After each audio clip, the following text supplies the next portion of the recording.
Bonjour à tous. Donc aujourd'hui vidéo toujours sur Sylvia Ziquet. J'arrive bientôt à la fin de ma 24e relecture. Et donc maintenant, chose qui est fantastique, je perçois mieux et je comprends mieux le fonctionnement de Ziquet grâce entre autres à cette 24e relecture. Il s'avère que cette 24e relecture, je la fais à haute voix. Et ça donne toute sa saveur à cette relecture. Le fait de respecter la ponctuation me permet, entre guillemets, d'être réellement dans la phrase, de respecter les mots, car les mots avaient un sens dans les années 80, et donc d'accentuer la compréhension du texte. De par mes 24 lectures, il y a des 23 autres derrière celle-ci, la 6 est d'autant meilleure, pour bien comprendre ce qu'il en a été. Autre chose qui est très intéressante avec Ziquet, c'est que, ah oui, j'ai lu quelques feuillets de Ziquet l'aventure de monsieur Thierry Poncet. L'ouvrage m'a permis aussi de nettement mieux comprendre en tout cas les feuillets m'ont permis de mieux comprendre psychologiquement son mode de fonctionnement. Autre chose que j'ai pu faire, suite sur les conseils d'un collègue que je salue au passage, il se reconnaîtra. Euh, donc j'ai il m'a conseillé donc de lire un autre ouvrage de Ziki pour voir si l'engouement ou ce magnétisme qui me tient, excusez-moi, aurait été la même chose. Et résultat, je l'ai écouté, et compte tenu du fait que je suis en train de lire à haute voix le texte pour essayer de voir peut-être des subtilités que je n'ai pas quand je lis, j'ai écouté un livre audio, Oro Co. Si l'occasion se présente pour vous, allez voir Monsieur Jess Rode euh, sur Internet, c'est magnifique. En tout cas, je ne sais pas si Jess Rode je pense qu'il a respecté le texte. Euh, Mais quoi qu'il en soit, merci à vous, Monsieur Rode. Et le fait est que ça m'a permis de nettement mieux comprendre encore Ziquet. Le texte de Oroenko a été écrit en 2008. Celui-ci a été écrit dans les années 80. Et force est de constater que le, le, le, le fonctionnement de Ziquet est le suivant. Il a l'envergure suffisante pour le bien, pour le mal et entre guillemets pour le vice.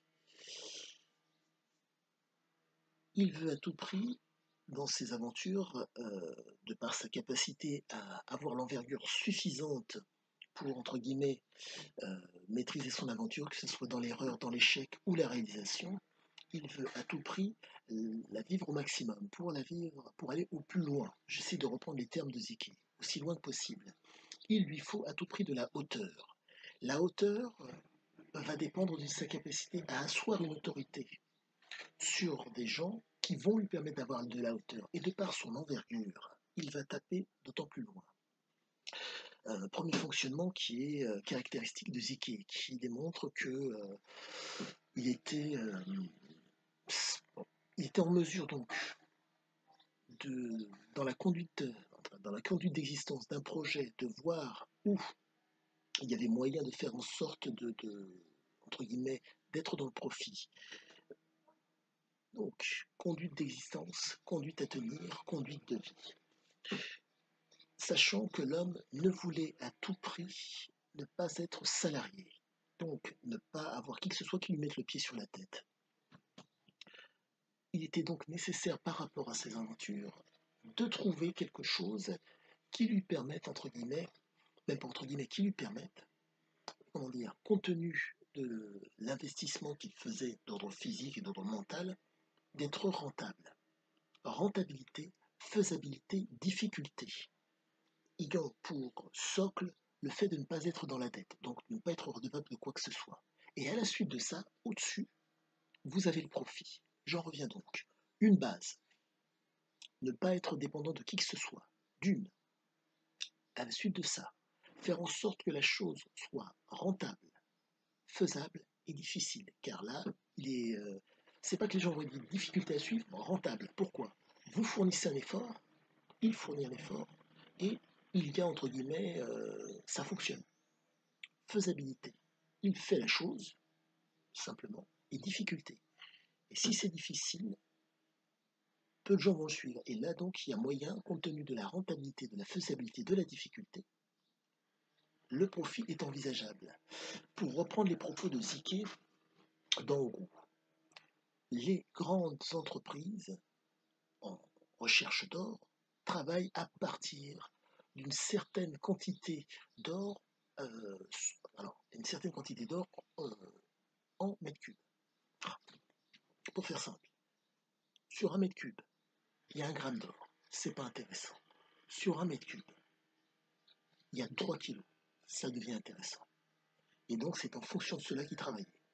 Mais, aussi simple que soit, si je puis dire, ce raisonnement, il faut comprendre que il faut, pour pouvoir exploiter quelque chose, avoir les hommes capables, la direction capable et emmener le matériel à l'endroit où il y a le matériau à traiter, à exploiter. C'était sa très grande force. Et quoi qu'il en soit, malgré mes 28 relectures, pardon, mes 24 relectures, je reste quand même sur le texte et je ne formalise pas. Je pense que les ouvrages de Monsieur Thierry Poncet, Ziquet l'aventure, vont me permettre, qui découlent donc c'est la suite entre guillemets, en tout cas, pour Thierry Poncet, c'est la rencontre de Ziquet après Oro, vont me permettre de mieux le comprendre psychologiquement. Mais le feuillet, pardon, la vidéo de Jess Rhodes sur Oro & Co m'a permis réellement de mieux voir l'homme. Et le fait est que ça a l'air de se tenir. Donc, le texte de Oro 1980, le texte de Jess Rhodes 2000, pardon, le texte de Oro & Co 2008. Que puis-je vous dire d'autre? Je ne sais pas quoi vous dire d'autre, mis à part que vraiment, je ne sais pas si c'est de la passion ou quoi, mais bon, là je vais bientôt finir et la suite logique pour moi, ce sera d'attaquer par l'écrit. Je pense que compte tenu du magnétisme que le texte a sur moi, il est impératif que que je lise le texte, qu'importe le temps, et à la suite de ça, pendant une semaine, je m'attelle qu'à écrire.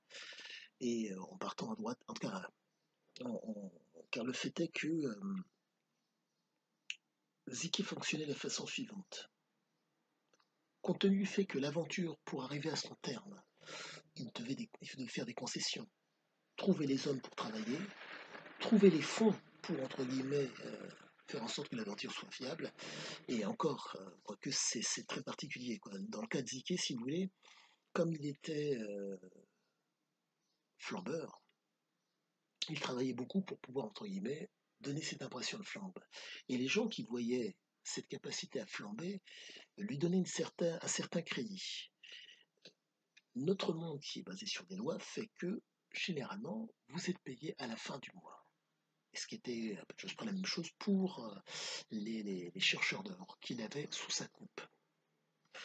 Et donc, il a utilisé, si je puis dire, ce biais, mais, comme il savait que l'endroit était rentable, et que les hommes, en travaillant, voyaient que l'endroit était rentable et qu'ils étaient nourris de surcroît, qu'ils avaient un logement, des lits, ça a l'air anodin ce que je vous dis, mais le fait est que, chose importante à savoir, le Costa Rica avait une dévaluation économique de 700%.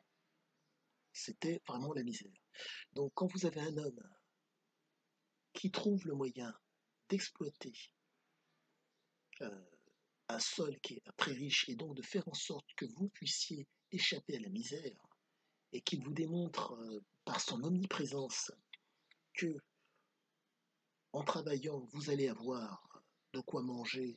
Dans le cas des chercheurs, dans l'équipe de chercheurs, ils les nourrissaient 5 fois par jour. Certains, avant de le connaître, crevaient la dalle. Donc je vous laisse imaginer que la bouffe, la boisson, la fumette, dans le cas de l'euro, fait que ces hommes l'ont suivi. Il était quasi inlâchable. Inlâchable, compte tenu du fait qu'il réussissait aussi à rendre l'aventure agréable. Bien.